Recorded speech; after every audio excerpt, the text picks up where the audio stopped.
قوة إلا بالله العلي العظيم. حسبنا الله ونعم الوكيل، نعم المولى ونعم النصير. أعوذ بالله السميع العليم من الشيطان اللعين الرجيم. بسم الله الرحمن الرحيم. الحمد لله الذي جازي كل صانع ورايش كل قانع وراحم كل ضارع ومنزل المنافع والكتاب الجامع بالنور الساطع،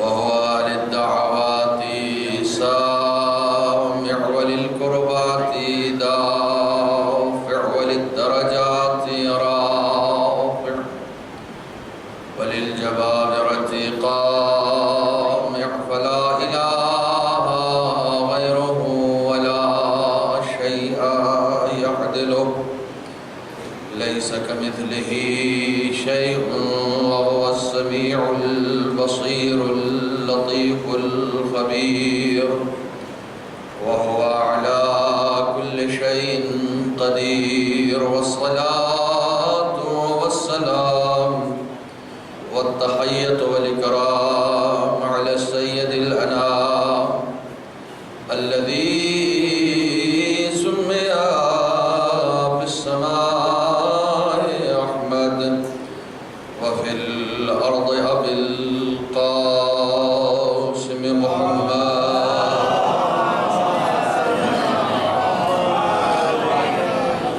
وعلى أهل بيته الطيبين الطاهرين المعصومين المظلومين الذين أذهب الله عنهم الرجس وطهرهم تطهيرا.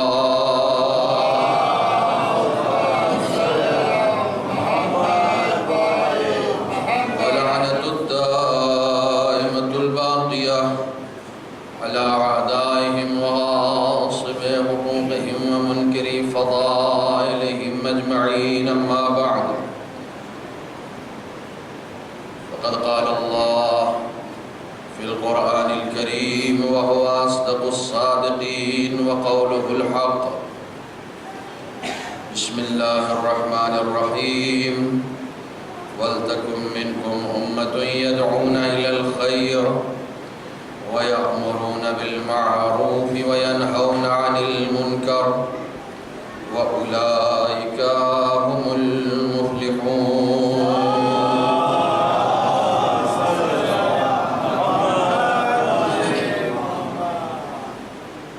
برادران عزیز، سن 1440 ہجری کے ایام عزائے حسینی اور ان ایام میں آپ کی جانب سے خراج عقیدت اور یہ عزاداری یہ سلسلہ تعزیت و تسلیت خداوند عالم کی بارگاہ میں مقبول ہو. ایک مرتبہ مل جل کے محمد و آل محمد کی ذات پر صلوات پڑھیں.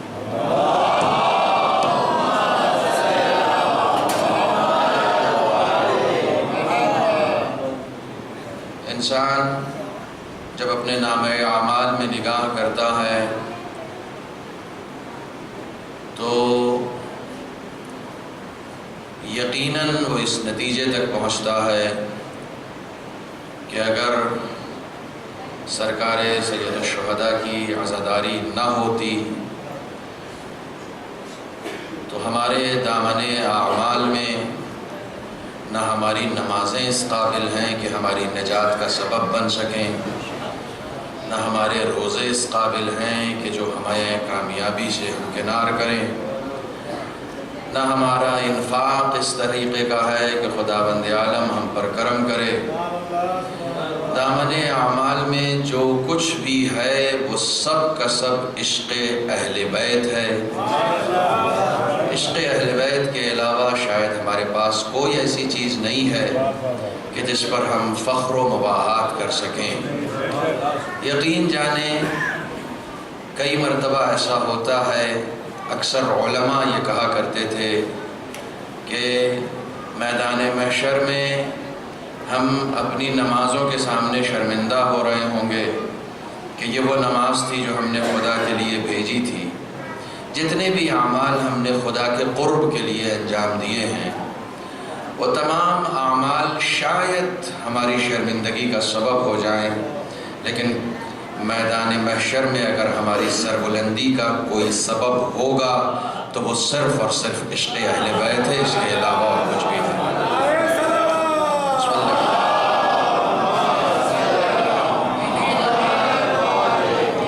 بہت سارے واقعات اس ضمن میں آئے ہیں، لیکن چونکہ آج پہلی مجلس ہے لہٰذا سب سے پہلے تفہیم موضوع، جو موضوع آپ حضرات کو پہلے سے دے دیا گیا ہے اور آپ حضرات اس سے واقف بھی ہوتے ہیں، ان مجلسوں میں شرکت کرنے سے پہلے آپ کی خدمت میں ایک موضوع پہنچ جاتا ہے۔ ہماری اپنی کوشش یہ ہوتی ہے، دیکھیے ہم لوگ طالب علم ہیں، کسی موضوع کا حق ادا نہیں کر سکتے، کسی موضوع پر گفتگو کرنے کا ہمیں حق بھی نہیں ہے، اختیار بھی نہیں ہے۔ کسی علمی گفتگو پر، علمی موضوع پر گفتگو کرنے کا حق صرف ان کو ہے جن کے پاس علم لدنی خدا نے عطا کیا ہے۔ ہمیں تو ان کے در سے جو زکوٰۃ مل جاتی ہے، ہم اس زکوٰۃ کے علاوہ اور کچھ یہاں پیش نہیں کر سکتے ہیں۔ جو موضوع آپ کی خدمت میں دیا گیا ہے، میں پہلے آپ کی خدمت میں قرآن مجید کی وہ آیت جسے میں نے مطلع سخن قرار دیا ہے اس کا ایڈریس دے دوں تاکہ انشاءاللہ گھر پہ جا کے آپ ایک مرتبہ قرآن مجید کی تلاوت کریں۔ دیکھیے ان مجلسوں میں بیٹھنے کا ایک فیض یہ بھی ہے کہ یہاں بیٹھتے ہیں تو حسین کی محبت کا ثواب ملتا ہے، اور جب گھر جا کے قرآن کی تلاوت کرتے ہیں تو تلاوت کا ثواب ملتا ہے، کیونکہ ہم حسین کے نام پر بلاتے ہیں اور سناتے قرآن ہیں۔ یہ بہت کم جگہ ہوتا ہے کیونکہ حسین قرآن کے ساتھ ہے اور قرآن حسین کے ساتھ ہے۔ یہاں پر بہت سارے لوگوں کو غلط فہمی ہے کہ ہم اپنا وقت کربلا کے اوپر صرف کر رہے ہیں یا امام حسین کے اوپر صرف کر رہے ہیں یا صرف عقیدتی باتیں کر رہے ہیں۔ یہاں پر عقیدتی باتیں صرف نہیں ہوتی ہیں۔ امام حسین کی قربانی اسلام کو بچانے کے لیے نہیں تھی، امام حسین کی قربانی کسی فرقے کو بچانے کے لیے نہیں تھی، امام حسین کی قربانی کسی مسلک کے تحفظ کے لیے نہیں تھی، امام حسین کی قربانی انسانیت کے تحفظ کے لیے تھی۔ جو جتنا انسان ہوتا جائے گا حسین کو سمجھتا چلا جائے گا۔ حسین کی معرفت کے لیے اللہ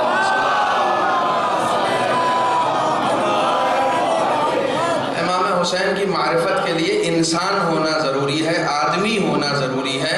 تم آدمی ہوتے چلے جاؤ، کربلا تمہاری سمجھ میں آتی چلی جائے گی، حسین تمہاری سمجھ میں آتا چلا جائے گا۔ لہٰذا ان 5 مجلسوں کے لیے جو میں آپ کے درمیان ہوں، جو عنوان دیا گیا ہے وہ کربلائی اخلاقیات ہیں یا اخلاقیات کربلا ہیں۔ جو آیت میں نے آپ کے سامنے پڑھی ہے وہ سورہ آل عمران کی 104ویں آیت ہے۔ انشاءاللہ آپ گھر جا کر 104 سے 110 تک کی تلاوت کیجئے گا۔ ویسے بھی رسول اکرم کا ارشاد ہے کہ وہ شخص کہ جو روزانہ 10 آیتوں کی تلاوت کرتا ہے خداوند عالم اسے غافلوں میں نہیں لکھتا ہے۔ خدا کا شکر ہے ہمارے پاس حسین ہے، جن کے پاس حسین نہیں ہے غافل وہ لوگ ہیں، جن کے پاس حسین ہوتا ہے ان کا شمار کبھی غافلوں میں نہیں ہوتا ہے۔ انشاءاللہ قرآن کی بھی تلاوت کریں، اور جو آیت میں نے آپ کے سامنے انشاءاللہ یہ 5 دن تک مسلسل میں پڑھوں گا اس کی بھی تفسیر اپنے طور پر دیکھیں تاکہ گفتگو کا لطف آئے۔ کئی مرتبہ ایسا ہوتا ہے کہ جب صرف ایک بولنے والا ہو اور باقی سب سننے والے ہوں تو اس میں اگر سننے والا بھی اس موضوع پر کچھ نہ کچھ مطالعہ کر کے آتا ہے تو اس کا فائدہ خود پڑھنے والے کو بھی ملتا ہے۔ میں اکثر اپنے نوجوانوں کی خدمت میں عرض کرتا ہوں کہ صرف ذاکروں کے اوپر ڈیپینڈ مت رہو، بلکہ اپنا مطالعہ بھی اچھا خاصا جاری رکھو، تاکہ کبھی کبھی ایسا ہوتا ہے کہ ان ممبروں پر نااہل بھی آ جاتے ہیں۔ جب نااہل آ جائیں تو نیچے بیٹھنے والا طالب علم جو مطالعہ کرتا ہے، جو اہل مطالعہ ہے، جس کا تعلق کتابوں سے ہوتا ہے، جس کا تعلق علم کی دنیا سے ہوتا ہے، وہ نااہلوں کو فوراً پہچان جاتا ہے کہ یہ لفظیں جمع کر کے ذاکری کر رہا ہے یا در علم اہل بیت سے کچھ حاصل کر کے آیا ہے اور اس کے بعد دینا چاہتا ہے۔ لہٰذا ضرورت اس بات کی ہے کہ آپ خود بھی اپنا مطالعہ کریں، امام حسین کے حوالے سے، کربلا کے حوالے سے جو کتابیں لکھی گئی ہیں اسے بھی اپنے مطالعے میں رکھیں۔ میں سرسری سے ایک ترجمہ کر رہا ہوں اور اس کے بعد انشاءاللہ تفہیم موضوع اور پھر انشاءاللہ باقی گزارشات آپ کی خدمت میں پیش کروں گا۔ ارشاد ہو رہا ہے کہ وَلْتَكُمْ مِنْكُمْ أُمَّةٌ يَدْعُونَ إِلَى الْخَيْرِ، تم میں ایک ایسی امت ہونا چاہیے کہ جو خیر کی طرف دعوت دے، وَيَأْمُرُونَ بِالْمَعْرُوفِ، نیکیوں کا حکم دے، وَيَنْهَوْنَ عَنِ الْمُنْكَرِ، اور برائیوں سے روکے۔ جو خیر کی دعوت دینے والی قوم ہوتی ہے وہی نیکیوں کا حکم دیتی ہے، جو خیر کی دعوت دینے والی قوم ہوتی ہے وہی برائیوں سے روکتی ہے۔ اور قرآن اس قوم کے بارے میں کہہ رہا ہے وَأُولَئِكَ هُمُ الْمُفْلِحُونَ، یہی وہ قوم ہے جو کامیاب ہے۔ برائیوں سے روکنے والی قوم کامیاب ہے، نیکیوں کا حکم دینے والی قوم کامیاب ہے، اور خیر کی دعوت دینے والی قوم کامیاب ہے۔ کوئی قوم خیر کی دعوت دینے والی بن نہیں سکتی جب تک اس کا تعلق حسین سے نہ ہو۔ کوئی قوم امر بالمعروف اور نہی عن المنکر کرنے والی ہو نہیں سکتی جب تک کہ اس کا تعلق کربلا سے نہ ہو۔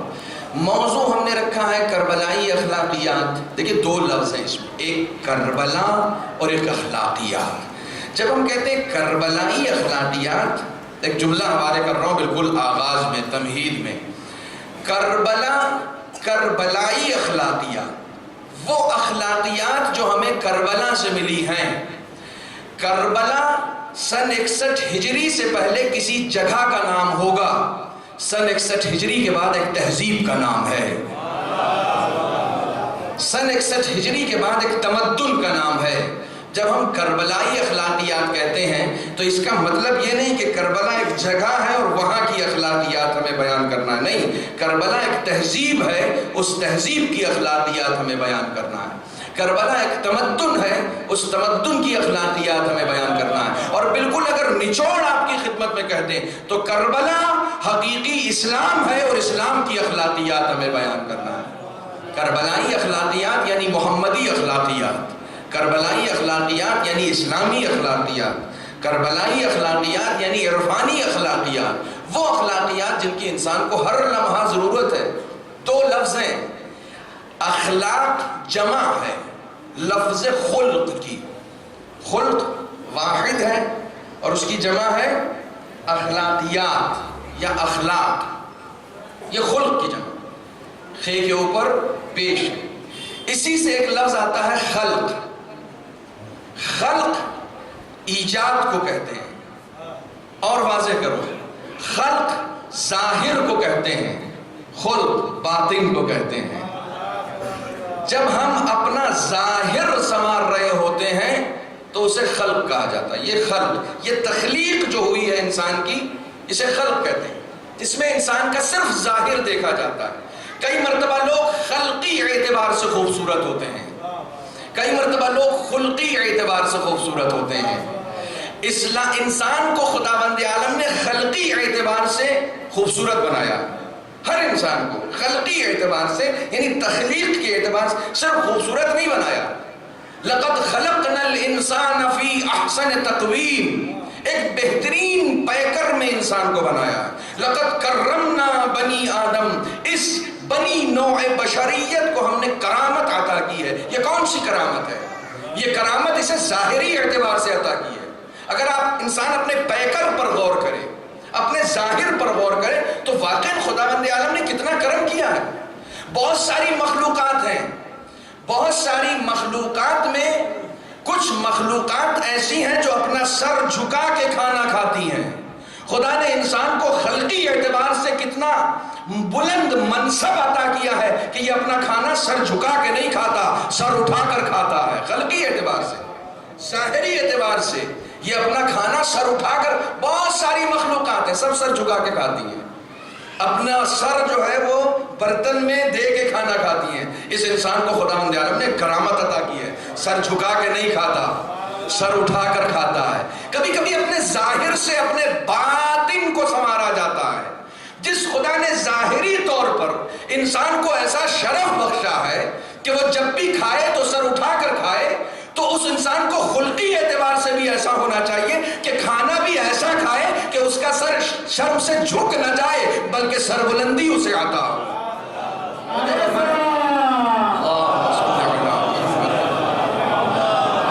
یہ ظاہری اعتبار سے خداوند عالم نے اس انسان کو، اچھا بنی نوع آدم، یہاں پر کسی خاص فرقے کو اس نے عزت نہیں بخشی ہے، کرامت نہیں بخشی، خلق کے اعتبار سے، خلق کے اعتبار سے. ایک جملہ بہت مشہور ہے، دیکھیں آج شروع میں ہی میں عرض کرتا چلوں. خالی ہاتھ آئے تھے اور خالی ہاتھ، یہ جملہ مشہور ہے نا، آپ نے سنا ہے. کچھ مقولے بہت مشہور ہو جاتے ہیں، خدا نہ کرے کبھی غلط مقولہ مشہور ہو جائے، یہ بھی ان میں سے ایک ہے. بات صحیح ہے یا غلط ہے؟ یہ خدا کا شکر ہے، دیکھیں آپ بہت مجلسیں سنتے ہیں لہٰذا آپ کے درمیان گفتگو کرنے کا لطف آتا ہے. یہ مقولہ صحیح ہے یا غلط ہے کہ خالی ہاتھ آئے تھے اور خالی ہاتھ جانا ہے؟ غلط ہے نا، اس سے زیادہ غلط کچھ ہو سکتا ہے؟ جو انسان یہ بول رہا ہے کہ خالی ہاتھ آئے تھے، وہ یہ بھی نہیں دیکھ رہا کہ ہاتھ لے کے آیا ہے. وہ یہ نہیں دیکھ رہا کہ ہاتھ تو لے کے آیا ہے نا، اس کو یہی بات بولنے کے لیے زبان لے کے آیا ہے. یہ بات جو بول رہا ہے وہ زبان سے بول رہا ہے. وہ اس نے، دیکھیں یہ انسان آیا کس کی طرف سے ہے؟ قدرت کاملہ کی طرف سے آیا ہے. ہماری طرف سے کوئی کہیں جاتا تو ہم اسے خالی ہاتھ نہیں بھیجتے. جب کوئی خدا کی طرف سے آئے گا تو خدا اسے کیسے خالی ہاتھ بھیج سکتا ہے؟ خدا اسے خالی، اس دنیا میں خالی ہاتھ خدا نے کسی کو نہیں بھیجا. سب سے قیمتی شے جو خدا نے ایک انسان کو عطا کی ہے اسے حیات کہتے ہیں. توجہ فرمائیے گا. آپ کہہ رہے ہیں خالی ہاتھ آیا تھا، حیات لے کے آیا. یہاں آیا بہت بڑا اپنا بزنس پھیلا لیا، 50 کروڑ کا تو اس کا صرف سال کا ٹرن اوور ہے. بہت توجہ رکھیے گا، 50 کروڑ کا صرف سال کا ٹرن اوور ہے. بہت بڑی دنیا بنا لی اس نے. اب وہ خود کو خالی ہاتھ نہیں کہہ رہا، اب وہ کہہ رہا ہے کہ میرے پاس بھرا ہوا ہے، میرے پاس بہت کچھ ہے، اللہ نے بہت کچھ عطا کر دیا. کینسر ہو گیا، ہاسپٹلائز ہو گیا. اب ڈاکٹر کہہ رہے ہیں کہ صاحب اس کا علاج بہت مہنگا، کہہ رہا لندن بھیج دو، پیسے بہت ہیں میرے پاس، پیسے کی کوئی کمی نہیں. لندن چلا گیا، وہاں جا کے ڈاکٹرز کہہ رہا پیسے کی فکر نہ کرنا، میں سب کچھ لٹا دوں گا. کہا بچانا کیا ہے؟ کہا جان. توجہ نہیں فرمائی آپ نے. تحفظ کسے فراہم کرنا ہے؟ کس چیز کو بچانا؟ کہا صاحب میری زندگی بچا لو. اپنی ساری دولت جس چیز پر لٹا رہا ہے وہ خدا سے لے کے آیا ہے. اپنی ساری دولت جس چیز پر انسان لٹا رہا ہے وہی قیمتی شے خدا سے لے کر آیا. سوچو جسے تم خالی ہاتھ سمجھ رہے تھے اسے حیات کہتے ہیں. جسے بچانے کے لیے اپنی تم پوری دولت نثار کر دیتے ہو، یہ حیات خدا نے دی ہے. اس سے زیادہ کوئی قیمتی شے ہو سکتی ہے؟ اور یہ حیات یوں ہی نہیں دے دی، بصارت اس میں دی، سماعت اس میں دی. وہ متکلم تھا تو قوت گویائی تمہیں عطا کی، تمہاری ہاتھوں میں قوت اس نے عطا کی، پیروں میں قوت اس نے عطا کی، سوچنے کی صلاحیت اس نے عطا کی، بولنے کی صلاحیت اس نے عطا کی. یہ سب کچھ، ساری نعمتیں، یہ ساری نعمتیں تم لے کر آئے. وہاں سے بہت کچھ لے کر آئے، اس نے بہت کچھ لے کر بھیجا ہے. اب یہ تمہارے اوپر ڈیپینڈ کرتا ہے کہ جاتے ہو تو خالی ہاتھ جاتے ہو یا یہاں سے کچھ لے کر جاتے ہو. جو لے کر دیکھیے، جو یہ سمجھتے ہیں کہ خالی ہاتھ آئے تھے، کاش میرا جملہ پہنچ جائے، جو یہ سمجھتے ہیں کہ خالی ہاتھ آئے تھے وہ جاتے بھی خالی ہاتھ ہیں. جو یہ جانتے ہیں کہ بہت کچھ لے کر آئے تھے، اچھا تاجر وہی ہوتا ہے جو اپنے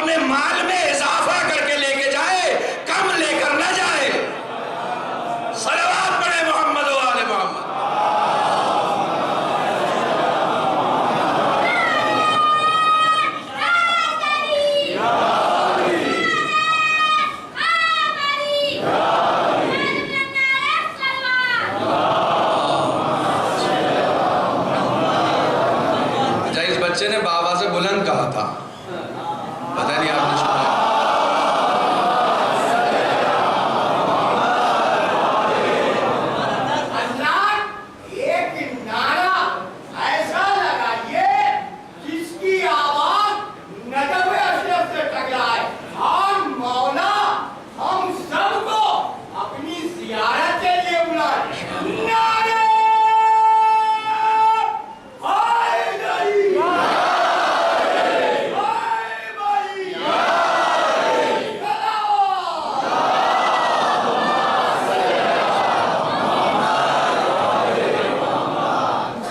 سمجھتے ہیں کہ وہ خالی ہاتھ آئے تھے، وہ جب یہاں سے جاتے کہتے خالی ہاتھ تو آئے تھے، تو خالی ہاتھ تو جانا۔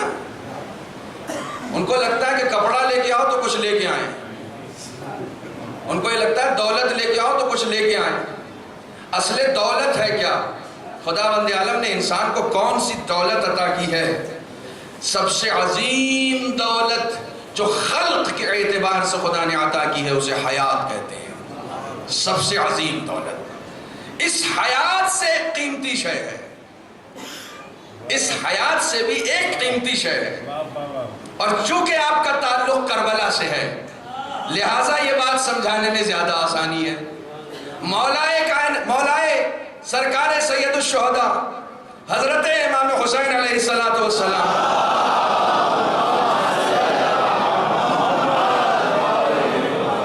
آپ نے فرمایا کہ اس حیات کی قیمت اسی وقت تک ہے جب تک کہ تمہاری عزت محفوظ ہو۔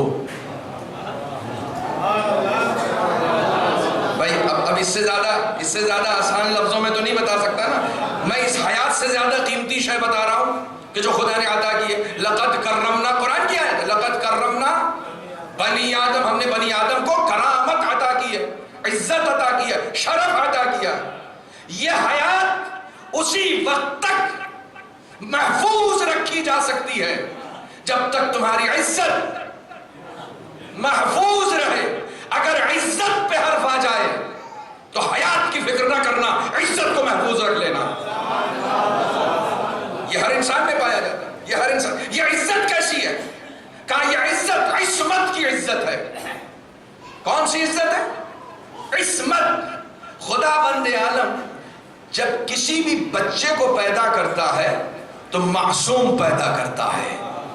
کوئی بھی بچے کو آپ کیا کہتے ہیں؟ معصوم ہے، اسے کچھ نہ کہیے، یہ معصوم ہے۔ تو وہاں سے تو عصمت لے کر آ رہا ہے، آپ کہہ رہے ہیں خالی ہاتھ آ رہا ہے۔ ایک ماں جس نے 9 مہینے تک ایک بچے کو اپنے بطن میں رکھا اور 9 مہینے کے بعد اس بچے کی ولادت ہوئی، امام فرماتے جیسے ہی اس ماں کے ذریعے سے بچہ پیدا ہوا، پیدا ہونے والا بچہ بھی معصوم، پیدا کرنے والی ماں بھی معصوم۔ یعنی ایک معصوم کو پیدا کرنے کا شرف یہ کہ خدا نے ماں کو بھی معصومہ بنا دیا۔ کہ ایک بچہ پیدا ہوا، اس کے انعام میں خدا نے اس ماں کے سارے گناہ معاف کر دیے، اس ماں کے سارے گناہ معاف کر دیے، اب وہ معصومہ بن گئی ہے۔ جملہ دے دوں، جب عام بچے کو پیدا کرنے والی ماں معصومہ بن جاتی ہے تو جو معصوموں کو پیدا کرے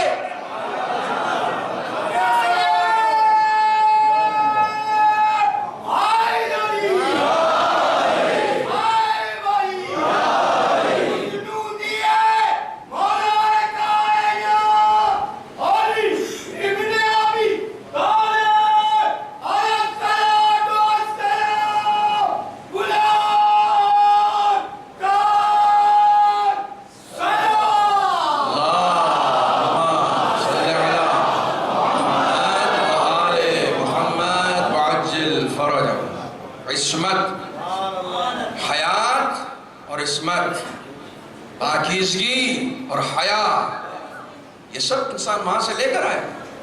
کوئی انسان گنہگار نہیں پیدا ہوتا، کسی کے دامن پہ داغ نہیں لگا ہوتا، پیدا ہونے والا بچہ معصوم ہے۔ تو حیات کی قیمتی نعمت بھی لے کر آ رہا ہے. اور توجہ رکھیے گا، اور توجہ رکھیے گا، دینے والے نے خلق کے اعتبار سے حیات عطا کی، خلق کے اعتبار سے عصمت عطا کی، خلق کے اعتبار سے اسے حیات عطا کی، خوبصورتی. ہر انسان کو خداوند عالم نے شرف بخشا ہے، ہر انسان کو. بہت ساری مخلوقات ہیں جو چلتی بھی جھک کے ہیں خلق کے اعتبار سے. انہیں ہاتھ نہیں دیے خدا نے، ہاتھ ان کو نہیں دیے، وہ جھک کے چلتی ہیں. یہ انسان کا شرف ہے کہ سر اٹھا کر چلتا ہے، لیکن خلق کے اعتبار سے سر اٹھا کر چلنے والے کو کہا گیا کہ تمہارے خلق کا تقاضا یہ ہے کہ تکبر سے نہ چلنا، تکبر کے ساتھ نہ چلنا. خلق کا تقاضا یہ ہے کہ سر اٹھا کے جیو، لیکن خلق کا تقاضا یہ ہے کہ اس میں تکبر سے نہ چلنا، بلکہ سر اٹھا کر چلنے کا مطلب یہ ہوتا ہے کہ تم سب سے بے نیاز ہو، سب سے بے نیاز. انسان سب سے بے نیاز ہے، اور تکبر نہ آئے، یعنی ایک ذات ایسی ہے کہ جس سے تم بے نیاز نہیں ہو سکتے. یہ وہی ذات ہے جس کی تسبیح پڑھتے ہو، اللہ اکبر، اکبر اکبر. اسی سے آیا ہے تکبر. جس کے یہاں خدا اکبر نہیں ہوتا، تکبر اس کے یہاں ہوتا ہے. نہیں، میرا جملہ نہیں پہنچا.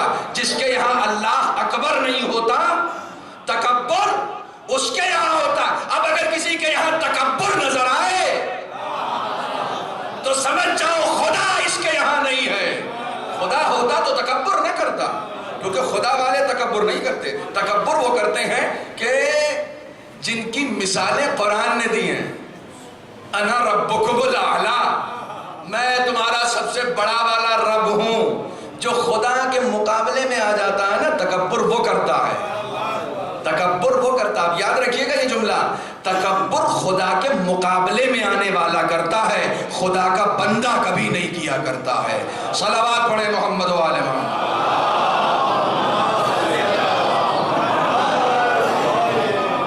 اس انسان کو خداوند عالم نے حیات عطا کی، عزت عطا کی.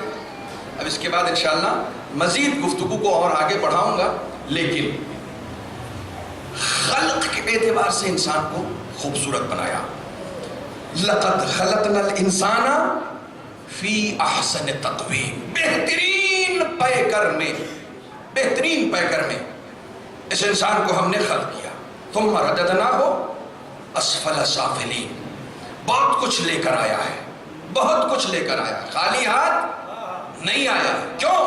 اس لیے کہ جس خدا کی طرف سے آیا ہے وہ قدیر ہے، اس نے قدرتیں دے کر بھیجا ہے. جس کے پاس جو ہوتا ہے وہ وہی دیتا ہے. اس جملے میں پوری مجلس تھی. جس کے پاس جو ہوگا وہ وہی دے گا. آپ یہاں پر بھی جس کو بٹھائیے گا یاد رکھیے گا وہ وہی دے گا جو لے کر آیا ہے پیچھے سے. توجہ فرمائیں، جو لے کر آیا وہی دے گا. جس کے پاس جو ہوتا ہے، فاقد شے معطی شے نہیں ہوتا کہا جاتا ہے. کسی شے کا اگر کوئی فاقد ہو تو وہ اس کو عطا نہیں کر سکتا. یہ خدا کیسا قدیر ہے، قدرتوں والا. اس نے انسان کو قدرت دے کر بھیجا. یہ خدا بصیر ہے، بصارت والا ہے، اس نے بصارت دے کے بھیجا. وہ خدا سمیع ہے، سنتا ہے، اس نے سماعت دے کے بھیجا. وہ خدا متکلم ہے. اب یہ سب خدا کی صفتیں بتا رہا ہوں. بولتا ہے، قوت گویائی دے کر بھیجا ہے. انسان کو قوت گویائی دے. وہ خدا حی ہے. کاش میں اپنی بات پہنچا سکوں. وہ خدا حی ہے. هو الحی الذی لا یموت. ایسا حیات والا ہے کہ اس کے پاس موت نہیں آتی. اس نے حیات دے کر بھیجا. جب حیات دے کر بھیجا ہے تو ادھار دیا ہے. یہ حیات اس نے قرضہ دیا ہمیں کہ کل کو کہے گا اچھا ملک الموت کو بھیج رہا ہوں، میرا قرضہ واپس کرو. ایسا ہے؟ نہ، ایسا نہیں ہے. مثلا مثال کے طور پر بہت سارے لوگ آتے ہیں علماء کے پاس. میں اپنی بات نہیں کر رہا ہوں، علماء کے پاس آتے ہیں، کچھ نہ کچھ لے کے آتے ہیں. صاحب یہ لیجیے آپ کے لیے لے کے آتے. تو پھر دوسرے سال جب مولانا آتے ہیں تو ان سے واپس لے لیتے ہیں کیا؟ نہیں لیتے نا. کیوں؟ اس لیے وہ پچھلے سال ادھار تھوڑی دیا تھا کہ اس سال جائیں مولانا دیجیے واپس کیجیے. خدا نے دیا ہے، وہ حی ہے. ہم دیتے ہیں کچھ تو ہمارے پاس سے کم ہو جاتا ہے. جب وہ دیتا ہے تو اس کے پاس سے کچھ کم نہیں ہوتا. اس نے حیات، وہ حی ہے، اس نے حیات دی. ہم سمجھ رہے تھے کہ حیات دی ہے تو واپس بھی لے گا. وہ خدا ہی کیا جو واپس لے لے، کیونکہ حیات اس کے کرم کا تقاضا ہے. ادھار تو واپس لیا جاتا ہے، جب اپنے کرم سے کچھ عطا کیا جائے تو وہ واپس نہیں لیا جاتا. اس نے حیات دی ہے، وہ واپس لینے والا نہیں ہے. وہ واپس لینے والا نہیں، وہ حیات واپس لے گئی نہیں. مطمئن رہیے، دے دیا اس نے. جو دے دیا وہ دے دیا. میں ایک حدیث سنا چکا ہوں، پھر سنا رہا ہوں. خلقنا للبقاء لا للفنا. رسول اکرم کی حدیث ہے.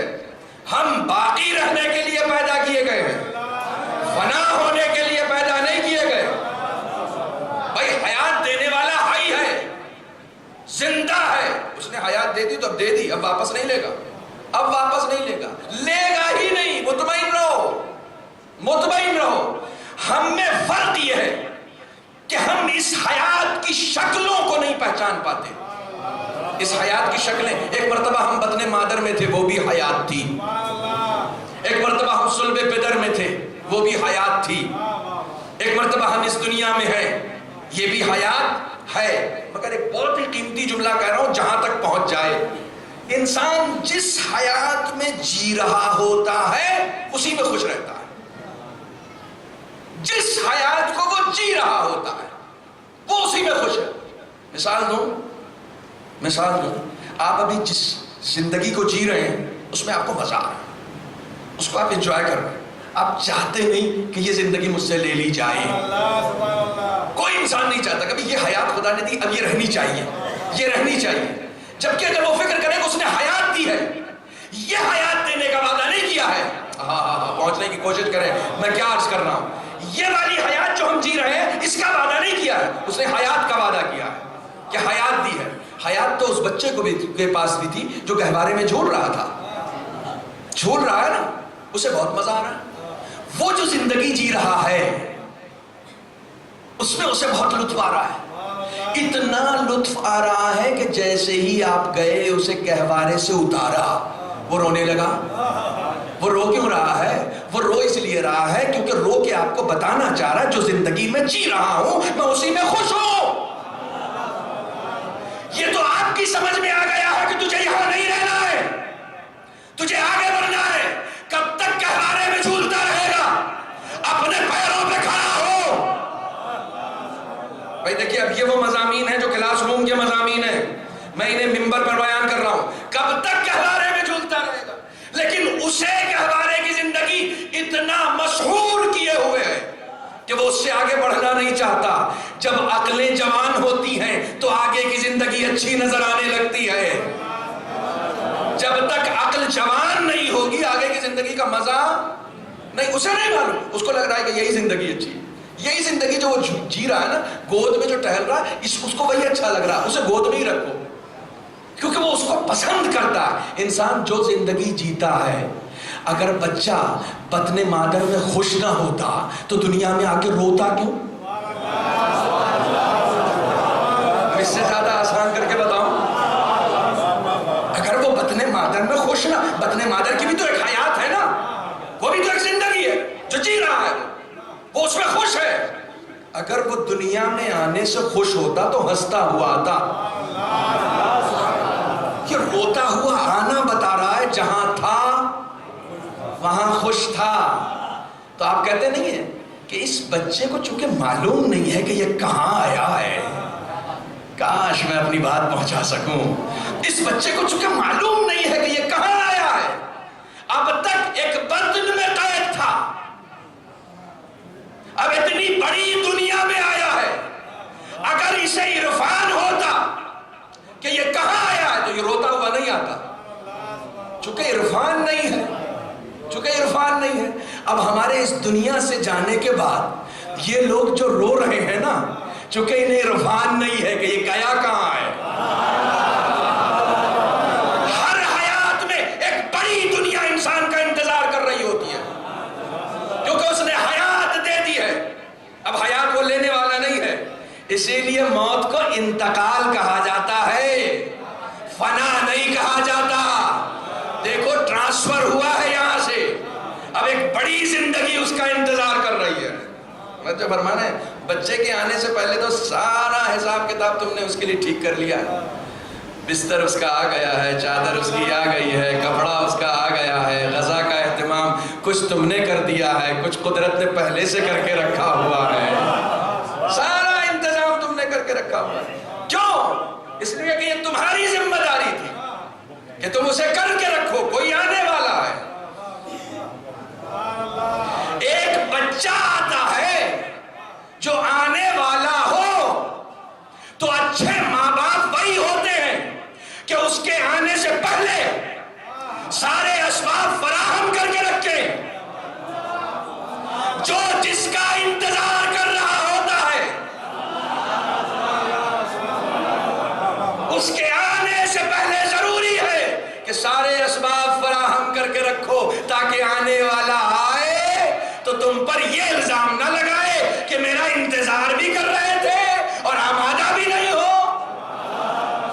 صلوات پر محمد و آل محمد.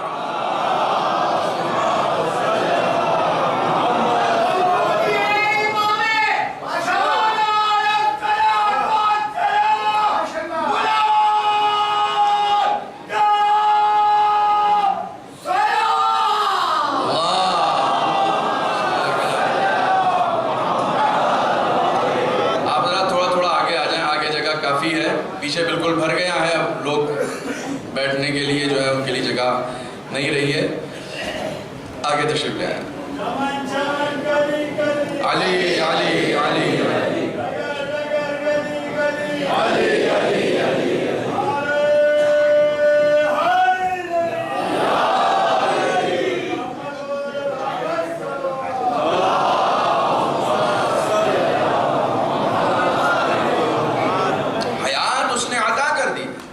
اب وہ واپس لینے والا نہیں ہے، اور کہہ رہا ہے عبدی. مولانا ذیشان حیدر جوادی نور اللہ مرقدہ، خدا ان کی قبر پر رحمتوں کا نزول کرے، ایک ادارے سے کتاب چھپی تھی احادیث قدسیہ. یہ مولانا فرمان علی صاحب کو ذیشان حیدر جوادی صاحب نے جمع کیا، اس کو پڑھیے. حدیث قدسی ہے، خدا کا کلام ہے. اس میں یہ حدیث نقل کیا انہوں نے، عبدی اطعنی اجعلک مثلی. اے میرے بندے میری اطاعت کر، میں تجھے اپنے جیسا بنا دوں گا. عجیب و غریب حدیث ہے. میرے بندے میری اطاعت کر، میں تجھے اپنے جیسا. معبود تو تو خدا ہے، تو تو خدا ہے. اس کے بعد ارشاد فرماتا انا حی لا اموت، میں زندہ ہوں، ایسا زندہ جس کے پاس موت بھٹک نہیں سکتی. اجعلک حیا لا تموت، اگر تو نے میری اطاعت کی تو میں تجھے ایسا زندہ بنا دوں گا جسے موت نہیں آ سکتی.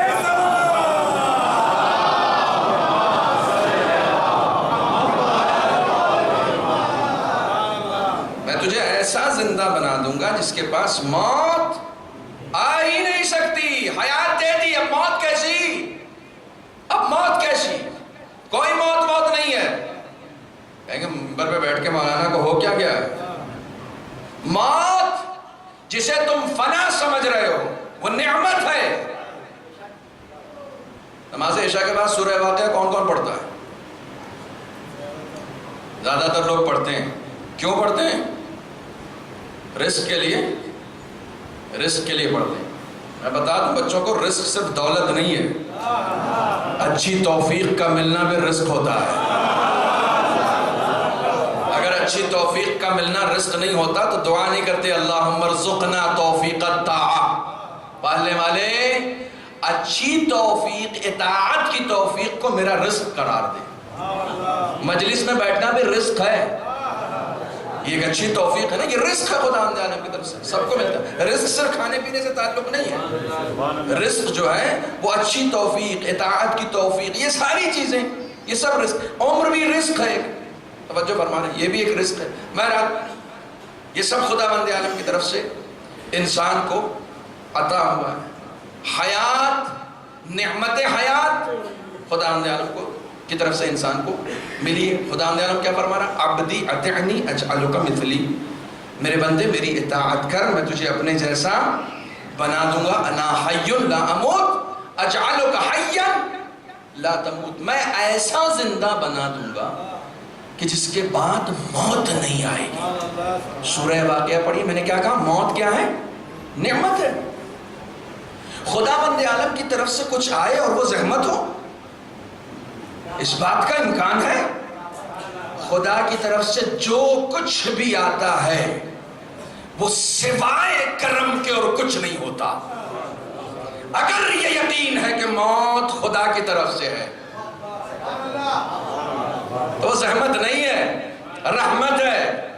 رحمت، اما رحمت نہ ہوتی تو پھر خدا کیوں کہتا فَتَمَنَّوْا الْمَوْتَ إِن كُنْتُمْ صَادِقِينَ؟ سچے ہو تو موت کی تمنا کرو۔ موت کی تمنا سچے لوگ کرتے ہیں، جھوٹے لوگ نہیں کیا کرتے۔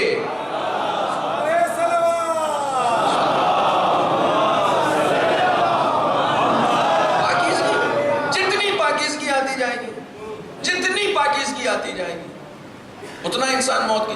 اب سورہ واقعہ پڑھیے، نحنو قدرنا بینکم الموت، ہم نے، خدا کہہ رہا ہے ہم نے تمہارے درمیان موت کو مقدر قرار دیا ہے۔ کیا قرار دیا ہے؟ مقدر۔ موت تقدیر کا نام ہے، موت تقدیر کا نام ہے۔ خدا فخر کر رہا ہے، نحنو قدرنا بینکم الموت، سورہ واقعہ میں ہم نے تمہارے درمیان موت کو تمہاری تقدیر قرار دیا ہے۔ موت تقدیر سے ملتی ہے۔ یہ حیات جو خدا بند عالم نے ہمیں عطا کی ہے، اس حیات کو کہتے ہیں با اختیار حیات۔ میں جو چاہوں دیکھوں، میں جو چاہوں سنوں، میں جو چاہوں بولوں، یہ اختیار دیا نا۔ میں جہاں چاہوں جاؤں، میں جو چاہوں کروں، میں جو چاہوں سوچوں، اسے کہتے ہیں حیات بھی ملی اور حیات کے ساتھ ساتھ اختیار بھی ملا۔ تو خالی ہاتھ نہیں آئے ہیں بھائی، متصل ہو رہے ہیں یا نہیں ہو رہے ہیں؟ جہاں سے میں آپ کو لے کے چلا ہوں، خالی ہاتھ نہیں آئے ہیں، حیات بھی لے کر آئے ہیں، اختیار بھی لے کر آئے ہیں۔ اب جا رہے ہیں واپس تو زندگی ایسے گزارو کہ حیات میں بھی اضافہ ہو، اختیارات میں بھی اضافہ۔ اگر اختیارات سلب ہو گئے تو اس کا مطلب زندگی اچھے سے نہیں گزاری۔ اختیارات بڑھ گئے تو پھر ویسے زندگی گزاری جیسے خدا چاہ رہا تھا۔ اختیارات بڑھ گئے نا۔ اب ہم یہاں پر کہیں اور اس کے علاوہ کہیں کہہ بھی نہیں سکتے، جہاں اختیارات بڑھ جاتے ہیں نا وہاں ملک الموت بھی نوک کرتا رہتا ہے۔ اختیارات ہے نا،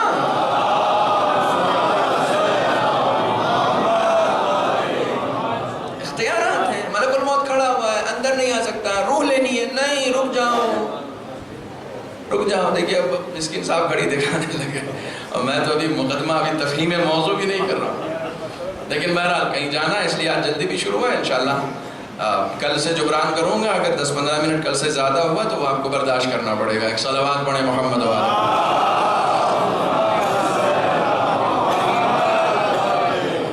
جو اختیار خدا نے دیا اس اختیار کو ہر عاقل انسان اپنی پونجی میں اضافہ کرتا ہے۔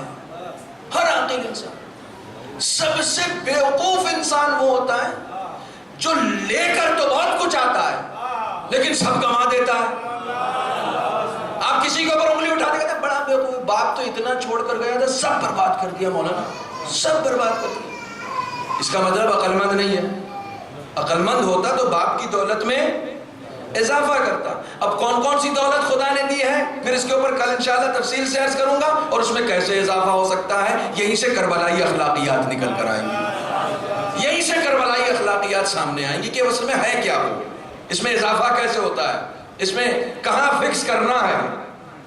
یہ فکس ڈپوزٹ جو ہے کہاں کرنا ہے. جو لوگ فائنانس سے جڑے ہوئے وہ بتاتے ہیں مولانا اس بینک میں نہیں کیجئے, اس بینک میں کیجئے. تو جیسے آپ کے مال میں اضافہ کرنے کے لیے دنیا میں بہت سارے بینک بنے ہوئے ہیں نا کہ جو اضافہ کرتے ہیں, ویسے ہی آپ کو جو نعمتیں خدا نے دی ہیں ان نعمتوں میں اضافہ کرنے کے لیے بہت سارے دین ہیں یہاں. کس دین کو فالو کرنا ہے کہ یہ نعمتیں بڑھیں؟ کس کو اپنا امام ماننا ہے کہ ان نعمتوں میں اضافہ ہو؟ یہ جو نعمتیں خدا کے بندے عالم کی طرف سے ملی ہیں, بعض امام اس کو دگنا کر دیتا ہے اور بعض امام جو نعمت ہوتی ہے اسے بھی سلب کر لیتا ہے. اب یہ طے کرنا ہے کہ کہاں جانا ہے, کس کے پیچھے جانا ہے, کس کو فالو کرنا ہے, یہ ڈیسائیڈ کرنا ہے. اسی طریقے سے گفتگو ہوتی ہے, یہ ڈیسائیڈ کرنا, یہ ہمیں ڈیسائیڈ کرنا. موت پر اتنا اختیار کہ ملک الموت کھڑا ہو, ملک الموت کھڑا ہو. اور آپ بات کریں گے صاحب یہ تو رسول ہیں. میں کل سے بتاؤں گا کہ جو رسول کا ہو گیا, صحیح معنوں میں جو رسول کا ہو گیا, ملک الموت اس کا بھی تابع ہوتا ہے. حیران مت ہوئیے گا, حیران مت ہو, بالکل حیران مت ہوئیے گا. خدا بند عالم نے سب سے اشرف کسے بنایا؟ انسان کو بنایا. پکا ہے نا, بالکل پکا, ڈاؤٹ تو نہیں ہے. آپ افضل ہیں یا فرشتے ہیں؟ آپ افضل ہیں, آپ اشرف, آپ ہیں, آپ اشرف ہیں. ایکسپریمنٹ کیا ہوگا کبھی, آپ کے گھر میں چھوٹا سا بچہ ہے, آپ تخت میں چھوڑ کے چلے آئے, اب وہ بچہ چل نہیں سکتا, پھر نہیں سکتا, صرف لیٹا رہتا ہے, کروٹیں بدلتے بدلتے زمین پہ گر گیا. کبھی دیکھا ہے کہ بچہ زمین پہ گر گیا اور کوئی چوٹ نہیں آئی؟ تجربہ کیا ہے اس طرح کا؟ بچہ اچھی خاصی اونچائی سے نیچے گر گیا, اسے کوئی چوٹ نہیں آئی. یہ تجربہ ہوا ہے آپ کے درمیان یا نہیں ہوا ہے؟ ہوا ہے نا. یہ چوٹ کیسے نہیں آئی؟ آپ گر جاتے تو چوٹ آ جاتی, بچے کو چوٹ کیوں نہیں آئی؟ کیوں نہیں آئی؟ ہر بچے پر خدا فرشتوں کو مامور رکھتا ہے کہ ان کی خدمت کرنا ہے. آپ اپنی قدر و قیمت سمجھیے. ہر انسان پہ 2 فرشتے صرف اس کی خدمت کے لیے لگے ہوئے ہیں. یہ ان دونوں کی بات نہیں کر رہا ہوں جو ساری برائیاں لکھ رہے ہیں, اچھائیاں لکھ رہے ہیں, ٹھیک ہے. ان کو بھی خدا بند عالم کبھی کبھی ہٹا دیتا ہے. جی یہ سب خطابت نہیں کر رہا ہوں, یہ خطابت نہیں کر رہا ہوں. جب انسان اپنے ذاتی رشتوں میں جاتا ہے تو خدا ان فرشتوں سے بھی کہتا ہے خلوت. کچھ ایسی جگہ ہیں جہاں یہ انسان صرف اکیلا رہے گا, تمہاری بھی دخل اندازی نہیں ہوگی. تو کچھ ایسی جگہ ہیں جہاں پر انسان کو ضرورت پڑتی ہے تو خدا اس کی خدمت کے لیے فرشتے بھیجتا ہے. میں عام انسانوں کی بات کر رہا ہوں. عام انسانوں کے لیے عام فرشتے آتے ہیں, خاص انسانوں کے لیے جبرائیل آتا ہے. وہ لوگ جو خاص ہیں ان کے لیے خاص لوگ آتے ہیں. وہ حسین رو رہے ہیں, جھولا جھلانے جاؤں, یہ بہانہ ہے. جو بڑے لوگ ہیں ان کے لیے بڑے فرشتے آتے ہیں, جو چھوٹے ہیں ان کے لیے سب خدا نے نا مقرر کیا ہوا ہے, مقرر کیا ہوا ہے. ہر انسان پر 2 فرشتے. یہ انسان کا شرف ہے, یہ انسان کی قیمت ہے کہ خدا بند عالم نے اسے سب سے افضل بنایا ہے. جب تک انسان اپنی قدر نہیں کرے گا اس وقت تک صاحب قدر نہیں بنے گا. مشکل یہ ہے, مشکل یہ ہے. ایک انسان جو IAS ہے, IPS ہے, وہ اپنے ٹشن میں کیوں رہتا ہے؟ وہ اس لیے رہتا ہے کہ وہ جانتا ہے کہ وہ کون ہے. انسان چونکہ پہچانتا نہیں ہے کہ وہ کون ہے, وہ ہے کیا. جتنی اپنی قدر و قیمت جانتے جاؤ گے اتنی تمہاری قدر و قیمت میں اضافہ ہوتا چلا جائے گا. تم پہچانو کہ تم کون. انسان, حضرت انسان, کسی کو پیدا کر کے قدرت نے خود پر فخر نہیں کیا سوائے انسان کے. تبارک اللہ احسن الخالقین. مبارک ہے، منزہ ہے وہ ذات جس نے انسان بنایا ہے. انسان کو بنا کے قدرت نے خود پر فخر کیا ہے. یہ عام انسان ہے، یہ عام انسان جس کو بنا کر قدرت نے فخر کیا ہے. وہ خاص لوگ ہیں وہ خاص لوگ ہیں جو قدرت کے لیے باعث افتخار بن گئے. اگر وہ ہستیاں نہ ہوتی تو قدرت پہچان میں نہ آتی. ان کے ذریعے سے خدا پہچانا گیا. فَأَحْبَبْتُ أَنْ أُعْرَفَ. میں نے چاہا کہ میں پہچانا جاؤں. فَخَلَقْتُ الْخَلْقَ. میں نے خلق کو پیدا کیا. اور رسول اکرم کہتے ہیں اول ما خلق اللہ. اس نے جب چاہا کہ میں پہچانا جاؤں تو مجھے پیدا کیا. جب اس نے چاہا کہ وہ پہچانا جائے تو اس نے مجھے پیدا کیا. کائنات کے اشرف ترین لوگ وہ ہیں جو خدا کی معرفت کا سبب بنے ہیں. انسان کو پیدا اس لیے کیا گیا تاکہ خدا پہچانا جائے. خدا پہچانا جائے. انسان اپنی زندگی اس طریقے سے گزارے کہ اسے دیکھ کر خدا یاد آئے. جب لوگوں کو دیکھ کر خدا یاد آتا ہے تو لوگ اس کے قریب جاتے ہیں. لوگ اس کے قریب جاتے ہیں. جتنے لوگ تھے امام حسین کے ساتھ 70 72 100 بس، اس سے زیادہ نہیں تھے. لیکن کتنے لوگ تھے یزید کے پاس 30,000. ٹھیک ہے 30,000. اسی پہ اکتفا کیا کیجئے. یہ جو 30,000 کی روایت ہے نا، اب لوگ 9 لاکھ اور پتہ نہیں 10 لاکھ اور کیا کیا بیان کرتے ہیں. خدا جانے کہاں سے روایتیں آ گئی. آفیشیل فگر جو ہے ابن زیاد نے جو فوج بھیجی تھی وہ 30,000. 30,000 سے زیادہ بھی تھے. ہاں زیادہ بھی تھے. آفیشیل فگر ہے 30,000. لیکن اتنے زیادہ مت بڑھائیے. اتنے زیادہ شاعری والے مت بڑھائیے. یہ فگر جو بڑھا ہے چونکہ اس وقت اعلان ہوا تھا کہ جو بھی حسین کے خلاف جنگ کرے گا اس کو اتنے بڑے بڑے انعامات دیے جائیں گے. تو قبیلے، لشکر، محلے والے، ہر آدمی جس کو کوئی 5 آدمی کی ٹولی بنا کے، کوئی 10 آدمی کی ٹولی بنا کے، کوئی 50 آدمی کی ٹولی بنا کے، کوئی 1000 کی ٹولی بنا کے، سب جا کے فوج یزید سے ملتے جا رہے تھے. تو وہ کنفرم فگر نہیں آ پایا کہ کتنے بڑے. توجہ فرما رہے. لیکن آفیشیل جو فورس گئی تھی وہ 30,000 کی. اس کے علاوہ 20,000 اور مان لیں بڑھ گئے تھے. توجہ فرما رہے. اتنے زیادہ. ادھر کتنے 100 بھی نہیں. اتنے مختصر. لیکن جب سے جنگ شروع ہوئی امام حسین نے خطبہ دیا، گفتگو ہوئی، خود کو پہچنوایا. یزید والوں نے بھی خود کو پہچنوایا، حسین والوں نے بھی خود کو پہچنوایا. جب سے یہ جاننے پہچاننے کا سلسلہ شروع ہوا، مجھے بتاؤ یزید کی طرف کتنے گئے اور حسین کی طرف کتنے آئے؟ یزید کی طرف کتنے؟ جب سے جاننے پہچان، جب سے معرفت کا باب کھلا، تب سے یزید کی طرف کتنے گئے اور حسین کی طرف. ایک حر مشہور ہوا ہے 10 حسین کی طرف آئے. 10 حسین سے جڑے. کیوں؟ جو خدا کو پہچنواتا ہے. ہر انسان جب اپنی فطرت پہ پلٹتا ہے تو اس کی طرف جاتا ہے جو اسے اصلی فطرت کی طرف لے کر جائے، جو اسے اس کے حقیقی خدا کی طرف لے کر جائے. ہر انسان فطری طور پر ترقی حاصل کرنے والا انسان ہے. فطری طور پر بغیر ترقی کے یہ رک نہیں سکتا. اسے ترقی چاہیے. اس کے نیچر میں ہے. ترقی ہے. کربلا کے میدان میں جب سب شہید ہو گئے حتیٰ امام حسین شہید ہو گئے. مومن کی علامت یہ بتائی گئی ہے یرغب فیما لدیہ. وہ ہر اس چیز کی طرف بھاگتا ہے جو اس کے لیے فائدہ مند ہوتی، جو اس کے لیے، جسے ہم ایک لفظ کہتے ہیں ثواب، جو اس کے لیے فائدہ مند ہوتی. آپ یہاں آئے، کیا ملنا ہے آپ کو؟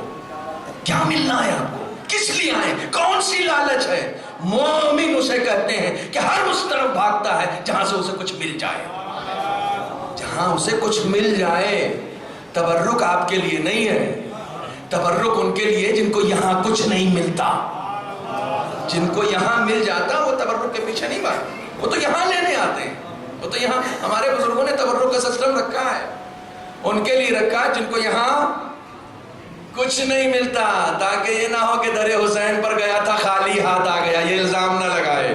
حسین کے دروازے پر کوئی جائے گا تو خالی ہاتھ واپس نہیں آئے گا، یا روح کی غذا لے کر جائے گا یا جسم کی غذا لے کر جائے گا، کچھ نہ کچھ لے کر جائے، کچھ نہ کچھ لے کر جائے۔ یرغب فیما لدیہ، سب قتل ہو گئے، سب شہید ہو گئے، تو ایک شخص ہے جو قتل حسین کے بعد وہ حملے اولا میں شہید ہو گیا تھا، حملے اولا میں، اور عصر عاشور کے بعد اسے ہوش آیا، وہ مرا نہیں تھا، وہ شہید نہیں ہوا تھا۔ عصر عاشور کے بعد اسے ہوش آیا، اب جو اس نے میدان کربلا کا رخ کیا، دیکھا خون کی بارش ہو رہی ہے، حسین قتل ہو گئے ہیں، خیموں میں آگ لگائی جا رہی ہے۔ حیران ہو گیا، پریشان ہو گیا کہ خدایا یہ کیا منظر میں دیکھ رہا ہوں، میں تو حسین کے ساتھ شہید ہوا تھا نا، پھر میں رہ کیسے گیا؟ اب چونکہ مومن ہے نا، مومن ہے تو رہ نہیں سکتا، جہاں ہے وہاں رہ نہیں سکتا، اسے حیات کو ابدی بنانا ہے، اسے حیات کو دائمی بنانا ہے۔ تو جہاں پر تھا، جیسے ہی دیکھا حسین کسر نو کے نیزہ پر بلند ہو گیا، اب اس سے رہا نہیں گیا، وہیں سے اٹھا، جو ہاتھ میں نیزہ تھا نا ٹوٹا ہوا، جو چھری تھی، جو کچھ بھی تھا، وہیں سے اٹھایا اور حسین کو سلام کیا، کہا آقا کیا میں شہادت سے رہ جاؤں گا؟ یہ ممکن نہیں ہے۔ اور اسی عالم میں فوج اشقیہ کی طرف دوڑا اور اسی عالم میں حملہ کیا اور وہیں پر شہادت پائی۔ مومن کبھی رہ نہیں سکتا، مومن اسی عالم میں بھاگ رہا ہے، مومن کبھی بغیر شہادت کا نہیں، جو کچھ اس سے ملنے والا ہے اس سے وہ رک نہیں سکتا ہے، اپنے آپ کو فائدہ پہنچانے سے رک نہیں سکتا۔ کیسے کیسے افراد ہیں، شہادتوں کا سلسلہ تو عاشور کے دن سے شروع ہوا ہے، ختم تھوڑی ہوا ہے، عاشور پہ ختم تھوڑی ہوا ہے، عاشور کے دن سے شہادتوں کا سلسلہ شروع ہوا ہے۔ اور ہم کربلا کے شہید صرف 72 لوگوں کو مانتے ہیں، یقین جانیے، کربلا سے لے کر کوفہ تک، کوفہ سے لے کر شام تک، شام سے لے کر پھر گھر واپسی تک، جس نے عشق حسین میں جان دی ہے اسے شہید کربلا کہا جاتا ہے۔ اور صرف کربلا شروع ہونے کے بعد نہیں، کربلا شروع ہونے سے پہلے سب سے پہلا شہید راہ کربلا کا ہانی ابن عروہ ہے۔ پہلے شہداء میں سے کربلا کے جناب مسلم ابن عقیل ہیں۔ یہ وہ لوگ ہیں جو سب کربلا کے شہیدوں میں مانے جاتے ہیں، سب کے سب کربلا کی راہ میں، سب نے اپنی اپنی جان کربلا کی راہ میں دی۔ لیکن اب چونکہ ہم دھیرے دھیرے 25 محرم کی طرف بڑھ رہے ہیں، کربلا کے معرکے کا بار، کربلا کے انقلاب کا بوجھ، کربلا کے انقلاب کی عمارت جو حسین نے بنائی تھی، جو ذمہ داری حسین کی تھی، اس ذمہ داری کو اب سید سجاد نے اپنے کاندھوں پر اٹھایا۔ سید سجاد نے، انشاءاللہ کل عرض کروں گا کون سا اسلحہ تھا حسین کے پاس جس سے کربلا قائم کی۔ آپ جانتے ہیں حسین نے تلوار کے ذریعے سے کربلا قائم نہیں کی ہے، مظلومیت کے ذریعے سے کربلا قائم کی ہے۔ جو اسلحہ حسین کے پاس تھا وہ مظلومیت کا اسلحہ تھا۔ خدا کی قسم حسین کے بعد اس اسلحے کو سید سجاد اور زینب نے اسی طریقے سے اٹھایا ہے جیسے حسین نے اپنی زندگی میں اٹھایا، اسی طریقے سے۔ ورنہ آپ تصور کر سکتے ہیں ایک ایسا بیمار امام کہ جو میں آپ کو کہاں سے سناؤں اس امام، یہ دیکھیے یہ پورا خمسہ سید سجاد سے متعلق ہونا چاہیے، یہ پورا خمسہ۔ وہ امام کہ جو قتل حسین سے پہلے، جس وقت امام حسین کہتے ہیں کہ بہن زینب میں اب رخصت کے لیے آیا ہوں تو چلو اپنے اس بیٹے سے بھی مل لیتے ہیں جو بیمار ہے۔